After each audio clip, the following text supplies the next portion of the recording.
Good morning class.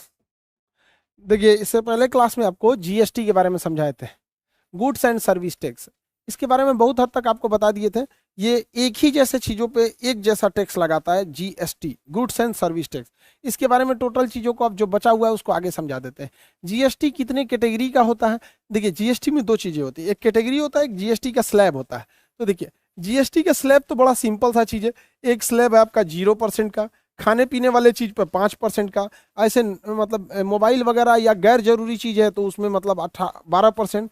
कोई और नहीं चीज़ है लग्जेरियस हल्का सा जरूरी है, जैसे कुछ कुछ चीज़ लैपटॉप वगैरह ये सब टाइप का चीज़, तो उसमें 18 था, अभी तो लैपटॉप पे 12 कर दिया। एकदम लग्जेरियस है तो उस पर 28%। एसी वगैरह पर 28% है। और जितना भी लग्जेरियस आइटम है, कॉस्मेटिक चीज़ खूब महंगा महंगा ये वाला, उससे कितना परसेंट है? 28%। 18% किस पर है भैया? तो एजुकेशन वगैरह पे 18% है। 12% किस पर है? तो मोबाइल वगैरह पे। खाने पीने पे 5%। और खेती वाले चीज़ पे 0%। तो ये तो जीएसटी के स्लैब हो गए। जीएसटी की कैटेगरी, जीएसटी कितने टाइप के? तो भैया 3 टाइप के, मेनली 3। यूटी जीएसटी तो भाई वो दिमाग डिस्ट्रैक्ट कर देता है। यूटी जीएसटी देखिए, सी जीएसटी, सेंट्रल जीएसटी, और एक होता है स्टेट जीएसटी, स्टेट जीएसटी। इसी को आप कहिएगा कि दिल्ली पांडिचेरी ये सब के लिए आपका यूटी जीएसटी हो जाता है। मतलब जो पांडिचेरी वगैरह वहाँ पे कौन सा हो जाता है? जो यूनियन टेरिटरी जहाँ विधानसभा नहीं है वहाँ यूटी हो जाता है। और एक हो जाता है आईजीएसटी, आईजीएसटी। अब आप बताओ यार, हम एगो अलग से लिखेंगे यहाँ पर एगो ऐसे लकड़ी बना के यूनियन टेरिटरी जीएसटी, ये दिमागी डिस्टर्ब कर देता है। ये इसको हटा देते हैं। यहाँ पे बच्चों वाली चीज़ है। जैसे कंप्लीट स्टेट के लिए लगेगा तो एसजीएसटी, और अगर यूनियन टेरिटरी के लिए लगेगा तो उसको क्या कर देंगे आप, यूनियन टेरिटरी वालों को यूटी जीएसटी।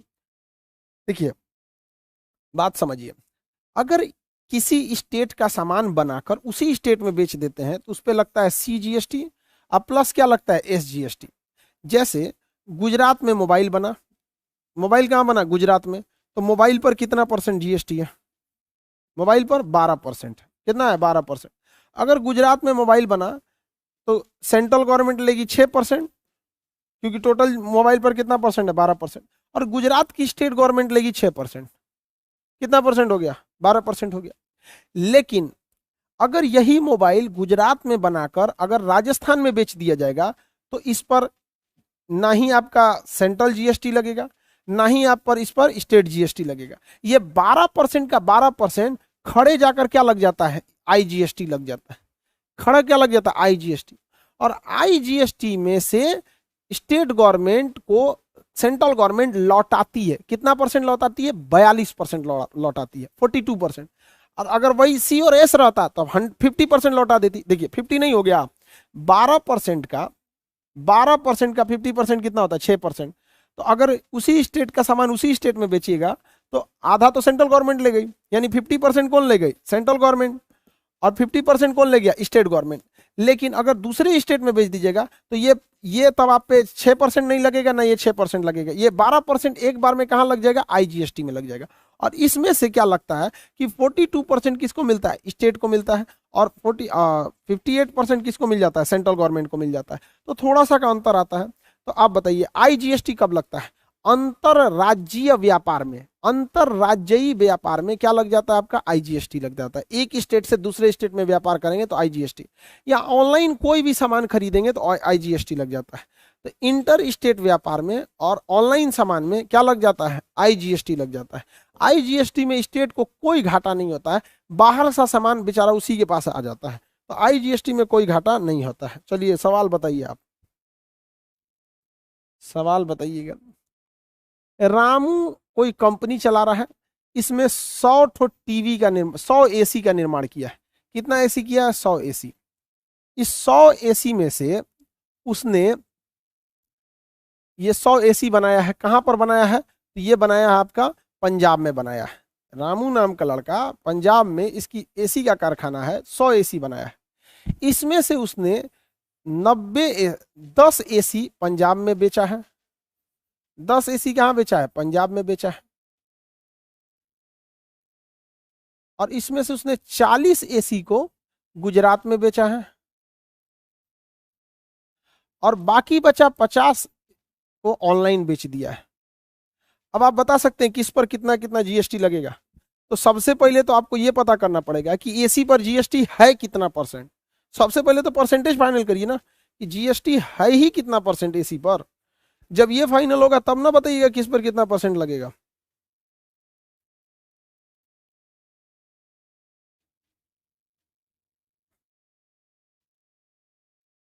बोलिए। आप सबको पता है कि एसी पर जो है, एसी पर जीएसटी 28% है। कितना परसेंट है? 28% है।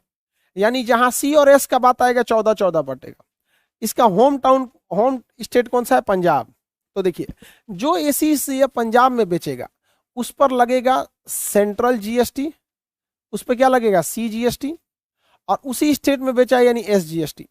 सी जीएसटी कितना परसेंट लगेगा? चूंकि 28 है तो 14% सी जीएसटी और 14% एस जीएसटी। लेकिन जो एसी या गुजरात में बेचेगा, कहां बेचेगा? गुजरात में। तो बताइए, गुजरात तो इंटर स्टेट आ जाता है। ये हो गया आपका होम स्टेट और ये हो गया अंतरराज्यीय व्यापार। तो अंतरराज्यीय व्यापार में बताइए भैया, क्या सी और एस का झमेला है? इसमें केवल इंटीग्रेटेड जीएसटी, आईजीएसटी लगता है, इंटीग्रेटेड जीएसटी। और इंटीग्रेटेड जीएसटी एक ही बार में कितना परसेंट लग गया? 28%। एक ही बार में कितना परसेंट लग गया? 28% लग गया एक ही बार में। समझ में आ गया कि नहीं आ गया? और सरकार जो सेंट्रल गवर्नमेंट इस आईजीएसटी को कलेक्ट करती है और सेंट्रल गवर्नमेंट फिर वापस लौटाती है उस स्टेट को कि लो भैया ये तुम्हारी स्टेट का हिस्सा हो गया। ये ऑनलाइन जो बेचेगा, ऑनलाइन में पूरा का पूरा क्या चला जाता है? IGST, integrated GST. कितना परसेंट जाता है? 28% जाता है। कितना परसेंट? 28% जाता है। बताइए, क्या आईजीएसटी में स्टेट वालों का हिस्सा नहीं होता है? होता है, 42% होता है। आईजीएसटी में स्टेट वालों का 42% होता है। आईजीएसटी में स्टेट गवर्नमेंट का 42% होता है।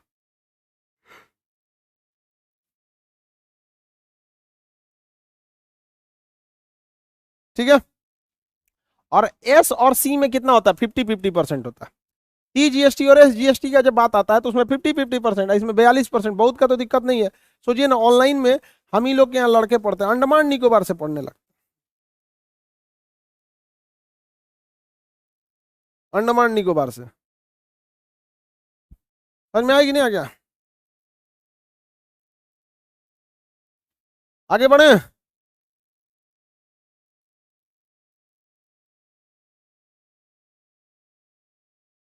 देखिए, जीएसटी तो समझ में आ गया आप लोगों को। जीएसटी का एक नंबर होता है, GST identification number. Identification number, आखिर किसने ये जीएसटी दिया है? वो आइडेंटिफिकेशन नंबर होता है। तो आइडेंटिफिकेशन नंबर को जीएसटी आईएन कहते हैं। क्या कहते हैं? IN, GST identification number. ये 15 डिजिट का नंबर होता है। 15 डिजिट का नंबर होता है। जीएसटी आईएन का मतलब क्या होता है? GST number. जैसे आपका आधार कार्ड होता है, उसका नंबर होता है। पैन कार्ड होता है, उसका नंबर होता है। एटीएम कार्ड होता है, उसका नंबर होता है। ताकि पता चले कि इस पैन कार्ड किसका है, ताकि ये पता चल सके कि आपका ये आधार कार्ड किसका है। उसी तरह से जीएसटी भर रहे हैं, जैसे हमने जीएसटी भर दिया कि सरकार को हमने जीएसटी भर दिया, जैसे आपने हमको फीस दिया, इस फीस का हमने कुछ मात्रा आईजीएसटी में भर दिया है, कुछ मात्रा एसजीएसटी में।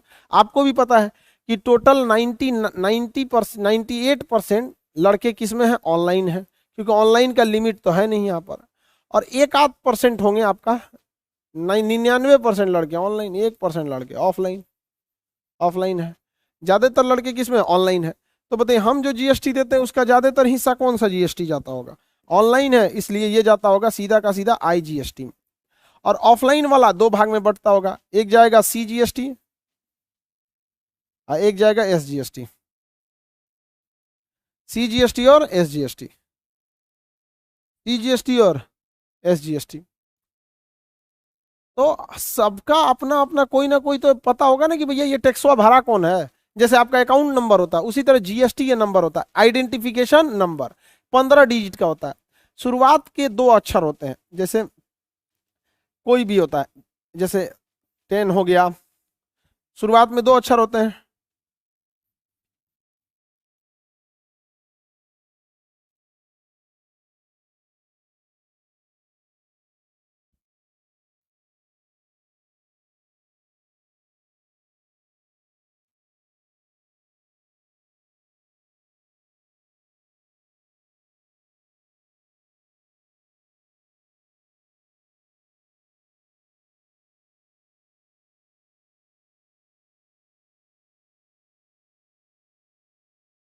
देखिए कितना अक्षर हुआ, 1 2 3 4 5 6 7 8 9 10 11 12।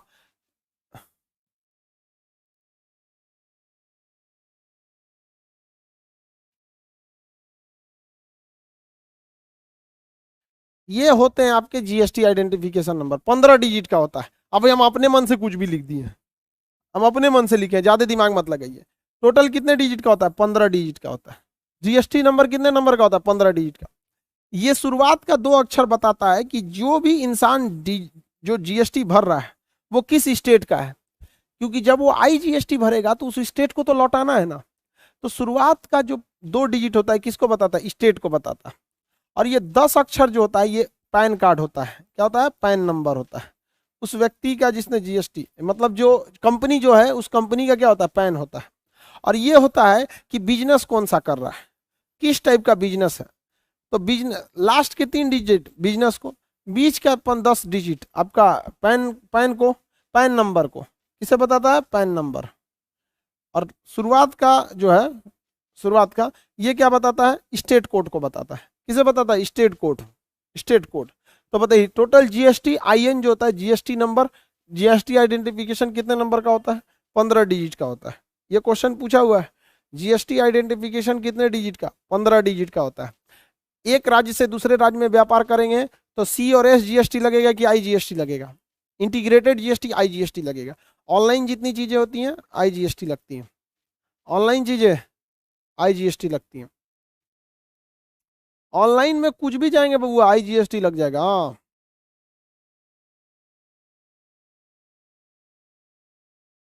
आईजीएसटी। चलिए इतना तो समझ में आ गया। अच्छा ये बताओ बाबू, जीएसटी इंडिया का इतना बड़ा टैक्स है, बहुत ज्यादा होता है, मतलब 5,000 करोड़ तो महीने में वसूल लेते हैं जीएसटी। सेंट्रल गवर्नमेंट वाले 5,000 6,000 करोड़ महीना में लपेट लेते हैं। लाख लाख करोड़ लोग आता है जीएसटी। एक मंथ की बात, लॉकडाउन के टाइम पे सारी चीजें ऑनलाइन हो रही थी, 5 लाख करोड़ रुपया वसूल लिया था। 5 लाख करोड़ रुपया वसूला गया था, क्योंकि लॉकडाउन में हर एक चीज क्या होती थी? ऑनलाइन होती थी। तो उसमें ऑनलाइन में आईजीएसटी लगता ही लगता है। तो जीएसटी गवर्नमेंट को बहुत फायदा होता है। लेकिन आप बताओ बाबू, ऐसा तो हो ही नहीं सकता है कि कोई कानून आप बना दिए और उसमें कोई सुधार की जरूरत ना हो। हर एक कानून में सुधार की जरूरत होती है। संविधान में हम लोग को देखिए 126 को विधेयक लेके चले, 105 को संशोधन करके रख दिए। 126 को में से 105 को पास कर दिए लोग संशोधन करके। कोशिश कितना किए थे? 126। उसे संविधान अब पास कितना कर दिए? 105। अभी अभी कितना होगा कोई नहीं जान रहा है। क्या पता, हम बोल रहे हैं शाम को संशोधन हो जाए। उसी तरह से जीएसटी में बहुत सारे विवाद होते हैं। इसके लिए क्या करना चाहिए? इसको सुलझाने के लिए एक बनाया गया जीएसटी काउंसिल। काउंसिल जैसे विधान परिषद होता है ना, उसी तरह जीएसटी परिषद होता है। हिंदी में क्या कहते हैं? जीएसटी परिषद। परिषद। जीएसटी के जितने विवाद होते हैं उन्हें कहाँ सुनाए जाते हैं? कहाँ सुन जीएसटी के विवाद कहाँ सुलझाए जाते हैं? जीएसटी के विवाद सुलझाए जाते हैं जीएसटी परिषद में। कहाँ सुलझाए जाते हैं? जीएसटी परिषद में। अब इस परिषद में कौन कौन मेंबर होता है तो समझिए। वित्त मंत्री पहला मेंबर, वित्त मंत्री, वित्त मंत्री, वित्त मंत्री। और वित्त मंत्री का जो हेल्पर होता है उसे राज्य मंत्री कहते हैं। राज्य मंत्री। देखिए किसी भी मंत्री का एक हेल्पर मंत्री होता है। हालांकि जो पॉलिटी पढ़ लिए हैं लड़के, उन्हें यह समझाने की जरूरत नहीं पड़ेगी, लेकिन जो पॉलिटी नहीं पढ़े उनको लगता है राज्य मंत्री हर राज्य में होता है। ऐसा नहीं होता है। हर डिपार्टमेंट का एक कैबिनेट मंत्री होता है और उसका एक हेल्पर मंत्री होता है। उस हेल्पर की संख्या केवल एक ही होती है, उसे हम राज्य मंत्री कहते हैं। जैसे वित्त मंत्री हमारे निर्मला सीतारमन जी, उनके हेल्पर मंत्री अनुराग ठाकुर, एक के गुना है जी। तो एक वित्त मंत्री होते हैं, एक उसके सहायक मंत्री होते हैं। वित्त मंत्री हो गया एगो, एगो उसका सहायक वाला ये राज्य मंत्री होगा। इसके बाद क्या होते हैं? स्टेट गवर्नमेंट, जितने भी स्टेट होते हैं स्टेट के वित्त मंत्री। हर स्टेट के कौन होते हैं? वित्त मंत्री होते हैं। जो हर जितना भी स्टेट है उस स्टेट का भी तो बात सुनना जरूरी है कि नहीं, कि आखिर जो इसमें सुधार कर रहे हैं उस सुधार में स्टेट क्या कहना चाह रहा है, उसको भी शामिल कर किया जाता है। राज्यों के वित्त मंत्री होते हैं, राज्य के वित्त मंत्री शामिल करना जरूरी है कि नहीं, क्योंकि राज्य भी तो सुधार देगा।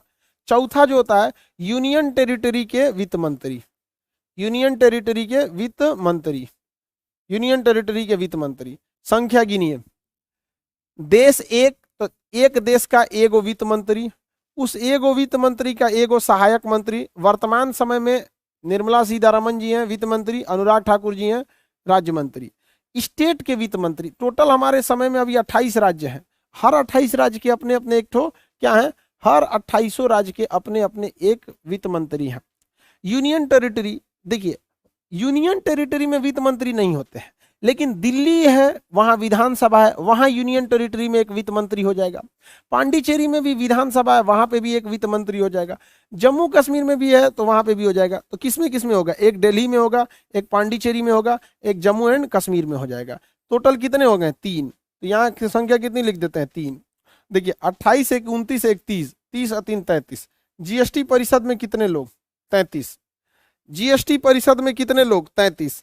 जीएसटी में सुधार, जीएसटी में किसी भी तरह का संशोधन, काट छाट, ये सारा का सारा अधिकार किसका है, जीएसटी परिषद का है। किसका है, जीएसटी परिषद का। किसका है भैया, जीएसटी परिषद का है। किसी को कोई दिक्कत, जीएसटी परिषद जो होता है, जीएसटी परिषद की चर्चा संविधान के अनुच्छेद संख्या 379 में है। जीएसटी परिषद की चर्चा संविधान के अनुच्छेद 379 में है। जीएसटी में कोई भी सुधार करना होगा कौन करेगा, जीएसटी काउंसिल करेगा। अब जरा आप बताइए, एजुकेशन पर क्या 18% जीएसटी होना चाहिए? अगर जीएसटी 18% से घटकर 12% या 5% हो जाएगा ना, तो गांव गांव तक का एजुकेशन सस्ता हो जाएगा। लेकिन दिल्ली से बैठे लोगों को ये बड़ी बड़ी अट्टालिकाओं और इमारतों के बीच गांव के किसी खटिया पे बैठे इंसान की गरीबी नहीं दिखती है। ये बड़े बड़े महल, ये अट्टालिकाएं, जो ऊंची ऊंची इमारतें हैं, ये गांव की गरीबी को छुपा देती हैं। इसलिए यहां बैठे लोगों को नहीं समझ में आता है। ये जीएसटी परिषद में कोई गरीब इंसान नहीं है। वित्त मंत्री के पास पूरा पैसा है, राज्य मंत्री के पास, राज्य वित्त मंत्री के पास पूरा, आरबीआई सारा अपना हिसाब किताब लाते हैं, राज्यों के वित्त मंत्री के पास अपने गाड़ी बंगला सब चीज रहता है। इन लोगों को नहीं पता है कि एक भैंस पाले इंसान को इस बात का भी टेंशन रहता है कि सवेरे चोकर जो खिलाए हैं शाम के लिए चोकर नहीं है, तो अगल बगल में से जूठा बटोर ले आता है। किसी के देखते हैं मोहल्ले में लोग, एक आदमी गाय पाला है तो दूसरा आदमी को जूठा उठा दे देता उस भरोसे। तो इस देश की अर्थव्यवस्था दूसरे के छोड़े जूठन पर चल रही है। इस चीज का तकलीफ अफसोस के साथ कहना पड़ता है कि अनुच्छेद 369 में बैठे जीएसटी परिषद में किसी को नहीं है। इस देश में अमीर जितना खाना छोड़ देते हैं ना, अगर उस खाने को अगर व्यवस्थित ढंग से रखा जाए तो इस देश में कोई भूखा नहीं सोएगा। अजीब है, किसी का शौक पूरा हो रहा है, किसी का कुछ। बर्थडे में लोग अपना केकवा काट के ना ऐसे हवा में उड़िया देते हैं। गरीब के लिए वो केक उसके लिए पहली बार शायद जीवन में खाता है। इतने टाइप के होते हैं। तो क्या कहिएगा भैया, आप बताओ, एजुकेशन में अगर सुधार करना है तो जीएसटी परिषद में जो वित्त मंत्री होती हैं, ये जीएसटी परिषद की अध्यक्ष होती हैं। जीएसटी परिषद की क्या होती हैं, अध्यक्ष होती हैं। और कोई भी सहमति होती है तो अगर 70 से 80%, 2/3 बहुमत से अगर कोई चीज सहमत है तो अमूमन उस बात को मान लिया जाता है। अब आप बताओ, इस जीएसटी परिषद में किसका बोलबाला है? जरा सोचो, इस जीएसटी परिषद में हर स्टेट का अपना बोलबाला है। 28 स्टेट मिलकर अगर ये कह दें कि एजुकेशन पर जो जीएसटी है 18% से घटाकर आप 5% कीजिए, तो क्या ये पारित नहीं हो जाएगा? 33 ठो में से 28 लोग अगर बोल देते हैं, सोचिए 33 ठो में से 28 लोग बोल देते हैं, तो क्या उस दिन जीएसटी नहीं हो जाएगा? हम ये नहीं करें कि आप पढ़ाई वालों से टैक्स मत लीजिए। जिस दिन एजुकेशन हो जाएगा, गरीब का बच्चा भी पढ़ने लगेगा, गरीब के बच्चे को भी हक है। एक रिक्शा ठेला वाले का लड़का, अगर आप उसको अच्छी पढ़ाई दीजिएगा, वो भी पढ़ लेगा। कोई नहीं रहता है इसमें, पढ़ाई में कोई मतलब, पढ़ाई होनी चाहिए यार, अच्छी होनी चाहिए। हम लोग जिस स्कूल में पढ़े थे, मुड़ी फूट गया था, देखो यहाँ पे ऐसे मुड़ी फूट गया, ऊपर से कुछ कुछ छू के गिरते रहता था। सरकारी स्कूल में 11th में पढ़ रहे थे हम, फोड़ दिया मुड़िए हमारा। 30 या 40 रुपए फीस थी। अब सोचिए, हम जिस 11th हम जिस स्कूल से पढ़े, उस स्कूल की फीस 30 रुपए थी। और अभी जिस साल हम गए थे उस साल 10 रुपए से बढ़ के 30 रुपए हुई थी। और अगर 500 रुपए रहती ना, आपको हम बता रहे हम नहीं पढ़ पाते। 500 रुपये अगर रहती तो हम नहीं पढ़ पाते। आज हम कहीं कुछ काम कर रहे हैं, हम वेल्डिंग वैसे भी जानते हैं तो आज वेल्डिंग कर रहे होते या फिर जेसीबी चला रहे होते। सोचिए अगर मेरी स्कूल की फीस 500 रुपये, हमको टीचर लोगों ने जो पढ़ाया था हमको ना, मतलब सरकारी स्कूल में ना पढ़ाई टीचर अच्छे थे लेकिन भरोसा नहीं था कि ये सिलेबस खत्म कर पाएंगे, तो कोचिंग लेते थे हम लोग के सर। हमको 50 रुपया में मैथ पढ़ाए, 50 रुपये में मतलब साइंस पढ़ा दिए। ऐसे टीचर लोग को हम नमन करते हैं हाथ जोड़ के, उनकी बदौलत हम यहाँ पर हैं। अगर वो 100 रुपये की जगह पर 500 लेते ना तो हम नहीं पढ़ पाते।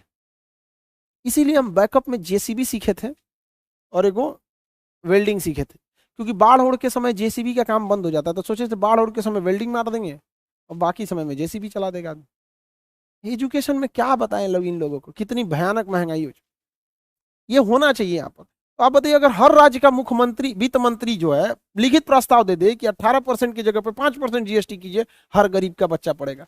और कोई नहीं जानता है कि गांव पे खटिया पे बैठकर पढ़ाई करने वाला विद्यार्थी जिसका 4 बार कलम चलता है और 5 बार मच्छर मारता है, बेचारा वो गोईठा जला के रखता है, कि वो पढ़ लिख कर कहां तक जाएगा। लेकिन इन लोग को कौन समझाए, यहाँ मशरूम है सभी सब। बताइए जीएसटी परिषद में सारे फैसले 2/3 बहुमत से ले लिए जाते हैं। 28 राज्यों के मुख्यमंत्री होते हैं। याद रखना कितना सिंपल है। केंद्रीय वित्त मंत्री होती है, उसके सहायक मंत्री होते हैं, 2 गो हो गया, 28 गो राज्य के वित्त मंत्री हो गया, 2 और 28 क्या हो गया, कितना हो गया 30। और यूनियन टेरिटरी जहां वित्त मंत्री बैठते हैं वहां पे हो गया। किसी को दिक्कत? कितना हो गया जीएसटी काउंसिल, क्या हो गया जीएसटी काउंसिल। जीएसटी काउंसिल की चर्चा किसने अनुच्छेद में 379 में, जीएसटी काउंसिल की चर्चा 379 में। समझ में आ गया कि नहीं आ गया?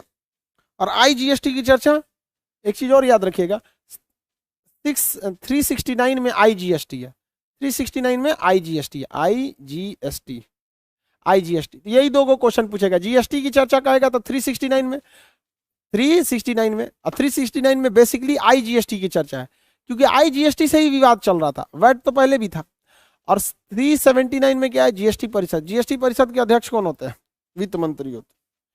जीएसटी परिषद के अध्यक्ष वित्त मंत्री होते हैं।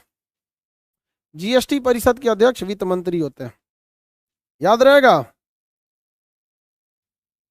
जीएसटी हमारा किस देश से आया? जीएसटी की शुरुआत कनाडा से। हम लोग का जीएसटी फ्रांस मॉडल, हम लोग जीएसटी को सबसे पहले फ्रांस ने लागू किया था और हम लोगों ने कनाडा का मॉडल अपनाया। जीएसटी की स्टार्टिंग किसने किया था? फ्रांस। जीएसटी किसने स्टार्ट किया था? फ्रांस ने स्टार्ट किया था। इंडियन जो जीएसटी है, इंडियन जीएसटी, हम लोग का जो मॉडल है वो कौन सा मॉडल को अपनाए है? कनाडा वाले मॉडल को अपनाए। हम लोग किस मॉडल को अपनाए हैं? कनाडा वाले मॉडल को अपनाए हैं। ये जो जीएसटी है, जीएसटी ये डायरेक्ट टैक्स है कि इनडायरेक्ट है? अप्रत्यक्ष। कैसा है? अप्रत्यक्ष। यह जीएसटी किसे रिप्लेस किया है, मतलब किसको हटा के इसे लाया गया है? ये लाया गया है वैट को, वैल्यू एडेड टैक्स को क्या करके हटा के लाया गया है? वैल्यू एडेड टैक्स को क्या करके लाया गया? हटाया गया। इसमें कितने स्लैब हैं? कितने स्लैब हैं? 0%, 5%, 12%, 18%, 28%, इतने स्लैब है। कितने स्लैब है? कितने स्लैब है जीएसटी के? किसी को कोई दिक्कत? जीएसटी काउंसिल वगैरह सब समझ में आ गया? स्लैब वगैरह समझ में आ रहा है कि नहीं आ रहा है? जीएसटी के कितने स्लैब होते हैं? इसे कब लागू किया गया था? 2017 में, 1 जुलाई 2017 में, 1 जुलाई 2017 लागू कब किया गया भैया? सबको पता है। जीएसटी लागू हुआ 1 जुलाई 2017, जीएसटी लागू हुआ है। यह कौन सा विधेयक था? 122वां विधेयक था। कौन सा संशोधन था? संशोधन कौन था? संशोधन था भैया 101वां संशोधन था। कौन सी समिति के आधार पर लाया गया था? केलकर समिति। केलकर समिति के सिफारिश पर लाया गया था। कौन सी समिति की सिफारिश पर? केलकर समिति से। सबसे फर्स्ट स्टेट जिसने क्या किया था, इसे लागू किया था? असम स्टेट ने इसे सबसे पहले लागू किया था। असम ने सबसे पहले, किसने लागू किया था? असम ने। जीएसटी लागू हुआ 1 जुलाई 2017 से। लागू करने वाला पहला स्टेट जो था वो कौन सा स्टेट था? लागू करने वाला पहला स्टेट असम था। संशोधन 102, 101, विधेयक 122वां, 122वां था। किसी को कोई दिक्कत नहीं ना? जीएसटी नहीं दीजिएगा तो 5 साल तक का जेल भी हो सकता है।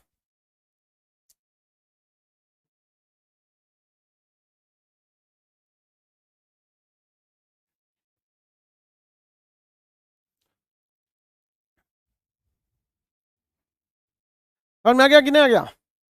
किसी को जीएसटी आई एन का मतलब क्या होता है? आइडेंटिफिकेशन नंबर कितने डिजिट का होता है? जीएसटी आइडेंटिफिकेशन कितने डिजिट का होता है? जीएसटी आइडेंटिफिकेशन कितने डिजिट का? 15 डिजिट का होता है। 15 डिजिट का होता है जीएसटी आइडेंटिफिकेशन। कौन सा बिल था? बिल उसे कहते हैं जिसे सरकार लाती है, लेकिन जरूरी नहीं कि हर बिल क्या हो जाए, पास हो जाए। कुछ कुछ बिल पास नहीं हो पाते हैं, कुछ बिल पास नहीं हो पाते हैं। सरकार अब तक 126 गो बिल ला चुकी है, जिसमें से 105 गो पास हो चुका है। अभी आगे भी ला सकती है। तो जो ले आती है उसे कहते हैं बिल, और जो पास हो जाता है उसे कहते हैं संशोधन। तो जरूरी नहीं है कि सारा का सारा बिल क्या हो सके, संशोधन बन सके। बहुत सारा बिल पास ही नहीं हो पाता है कि वह आगे जाके संशोधन हो सके। तो जो संशोधन हो सकता है उसका नंबर अलग होता है। तो ये चौथा बिल था 122वां। अब पास होने पर इसका रैंकिंग कितना था? 101वां। संशोधन 101वां, विधेयक 122वां था। पहला स्टेट आसाम ने लागू किया था, केलकर समिति की सिफारिश पर लागू हुआ था 1 जुलाई 2017 को। कितने स्लैब है जीएसटी के? 0, 5, 12, 18, 28%। लग्जरियस पे किसे रिप्लेस किया? वैट को। जीएसटी कैसा है? अप्रत्यक्ष कर है। हमारा जीएसटी कनाडा मॉडल पर आधारित है, हालांकि स्टार्ट जो जीएसटी हुआ था वो कहाँ से हुआ था? फ्रांस से स्टार्ट हुआ था। जीएसटी समझ में आ गया? जीएसटी हर व्यक्ति को हर महीने देना होता है। जीएसटी कैसे काउंट होता है? मंथली। याद रखिएगा, इनकम टैक्स ईयरली होता है, आप इनकम टैक्स साल भर में भर सकते हैं। और जीएसटी कैसा होता है? मंथली। कब होता है? मंथली होता है, मंथली। जीएसटी मंथली भरा जाता है। कितने तारीख को? 24 तारीख को।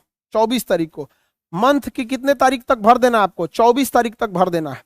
24 तारीख के बाद फाइन लगना चालू होता है। जैसे मार्च महीना बीत चुका है, मार्च 2022 बीत चुका है। इस मार्च में किस दुकानदार ने कितना सामान बेचा, उसको इसका जीएसटी, जीएसटी कब भर देना है? तो अगले महीने 24 अप्रैल तक भर देना है। 24 अप्रैल 2022 तक भर देना है। समझ में आ गया कि नहीं आ गया? अब जैसे मार्च में कोई इंसान, तो मार्च वाला चीजें खत्म होता है आपका कब? आपका मार्च तो खत्म होता है 31 मार्च को। तो आपने मार्च में कितना बेचा, इसका पूरा हिसाब किताब रख लीजिए और वो भर देना है आपको। कितने तारीख तक? 24 तारीख तक भर देना है। 24 तारीख तक भर देना है। किसी को दिक्कत? भर कितने देना है? 24 तारीख तक भर देना है। यानी समझ में आ गया? अब जैसे फरवरी में जीएसटी आया, मार्च के 24 तारीख तक, यानी कितना एक्स्ट्रा दिन दे रहा है आपको? 24 दिन दे रहा है। और इनकम टैक्स साल भर पे भरना होता है। इनकम टैक्स ईयरली भरना होता है। Income tax yearly, income tax yearly. और जीएसटी मंथली। जीएसटी भरना होता है मंथली। जीएसटी हो गया मंथली और इनकम टैक्स ईयरली।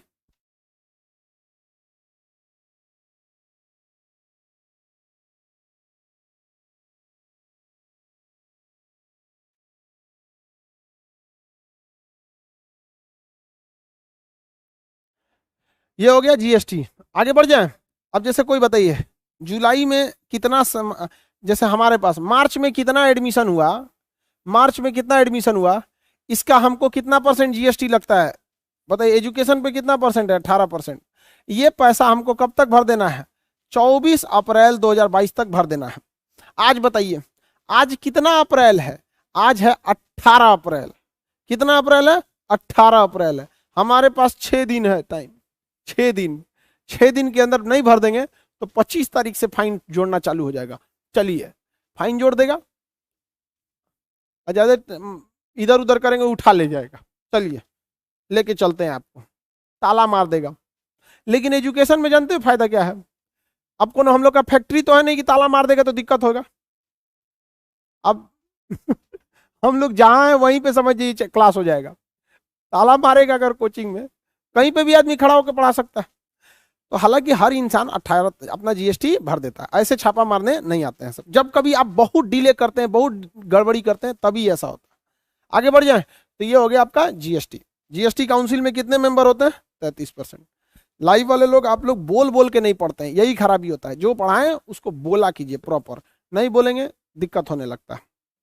ठीक है, जीएसटी काउंसिल वगैरह समझ में आ गया आप लोग को। अब आता है income tax. Income tax monthly नहीं भरना होता है, इनकम टैक्स आपको साल भर बाद पूछता है। समझ में आ गया कि नहीं? जैसे हमने 2022 में कितना कमाया, इसका टैक्स हम 2022 के बाद भरेंगे, वो 1 साल का मौका मिलता है। और जीएसटी जो होता है ये क्या होता है, हर महीने आपको दे देना। जितना आपके काउंटर पे आया उसका चुपचाप 18% क्या दे दीजिए, जीएसटी दे दीजिए, उसके बाद अपना निपटते रहिए। अब रह गया इनकम टैक्स। इनकम टैक्स को हम लोग कहते हैं income tax return, ITR, income tax return. जो इनकम टैक्स होता है उसका 2 हिस्सा होता है। ITR इनकम टैक्स में एक होता है, एक इनकम टैक्स होता है, एक टीडीएस होता है। इनकम टैक्स, टीडीएस, सरचार्ज और सेस, ये 4 चीज आपको पढ़ाएंगे। इनकम टैक्स, टीडीएस, सरचार्ज, जो एक्स्ट्रा होता है सरचार्ज और एक सेस, ये 4 चीज आपको अलग से पढ़ना पड़ेगा। ठीक है, ये पूरा एक कंप्लीट क्लास ले लेगा। Income tax, TDS, surcharge, cess, ये 4 चीज भरना होता है। हम लोग ये चारों भरते हैं। हम लोग सोचा तो जीएसटी भरते हैं मंथली, एक क्या भरते हैं, जीएसटी मंथली, फिर उसके साल के लास्ट में TDS, sorry ITR, TDS, surcharge, cess. इतना टैक्स हम लोग के ऊपर लगता है, सोचिए इतना ज्यादा, 4। अब आपको कौन कौन सा पढ़ना है, ITR, टीडीएस और सरचार्ज, सेस, इसको हम आप कल क्लास में करा देंगे। ठीक है, आज जीएसटी इतना हो गया, कल के क्लास में इसको पढ़ा देंगे, सरचार्ज, ITR, ये सब चीजें। ओके, जय हिंद। इतना ही रहने देते हैं।